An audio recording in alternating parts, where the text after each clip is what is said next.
We're back again. Thanks for stopping by for another chat. Marcus is my name. Here we go. Tara, this video is inspired by you. You asked for it, so here you go. My subscriber friend Tara asked me to do a video on the good women I've had in my life that didn't know I was as messed up as I am. So this is what you're gonna get. I want to talk about karma. I want to talk about what goes around come around. I want to talk about when the Lord step in, do his thing. I want to talk about payback. Talk about myself and what I did. I'm going to talk about the payback that I got. I got exactly what I should have got. When I was living with I'm going to talk about the first lady I ever lived with. And that was my oldest son's mom and my little girl mom. She was always sweet to me. When I got off of work, I smelled food cooking. My bath water would be ran.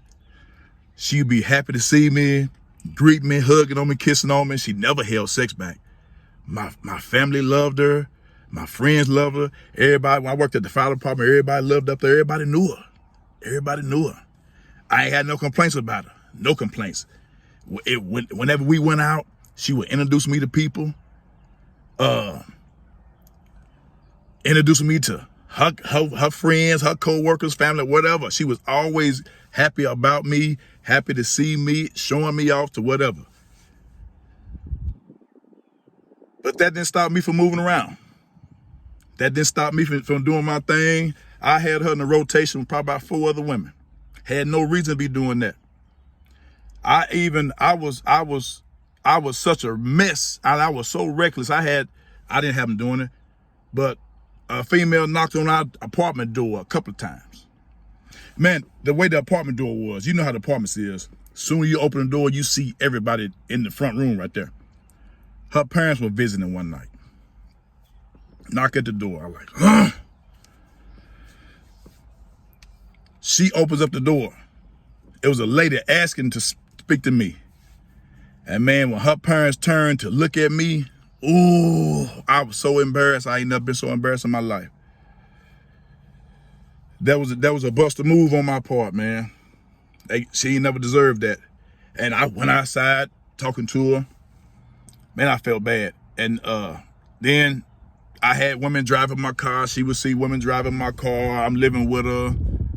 Man, I know one day I was chilling on the block one night and she rolled up on me, you know. I was with a female then. I'm living with her. I'm with another female. She said, I'm going off. I had no reason to be going off. I'm going off because I'm just reckless in the head. She said, Mark, let's just go home. And if you leave with me now, I won't even bring it up. I act like this ain't even happened. Let's just go home. Man, I wasn't trying to hear none of that because I was a fool. I was an ignorant fool. That's what I was. So I went off on her. Told her, get on up out of there. Gone. I'm still moving around. So I packed up and left her. I'm gonna tell you what I did. I'm gonna tell you how cold and stupid I was. Guys, please don't do like this. Listen to me. Ladies, send this tape to your sons, your nephews, your brothers. I'm gonna tell you how stupid I was. I left her house. Got an apartment with another woman. Married her. Just left her. Went from her house to another house. Left her house and got in the house with another woman. Married her. I know she felt bad. That was the weakest move a man can ever pull. I was wrong for that. I shouldn't have did that.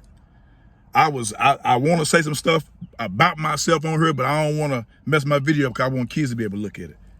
But that was the weakest move in it. I was a sorry man for that. I was a poor excuse for a man for doing that. Ain't no excuse for that. It ain't no justification in what I did. And I know that led to, you know, the feelings that she had about, you know, with the kids. I can understand how she felt. I can understand her hating me. I can understand the pain she had inside of her. But this is where I get my get back from. I left her house, got that house with another woman, married her, and my time came around because the woman I married, she left me.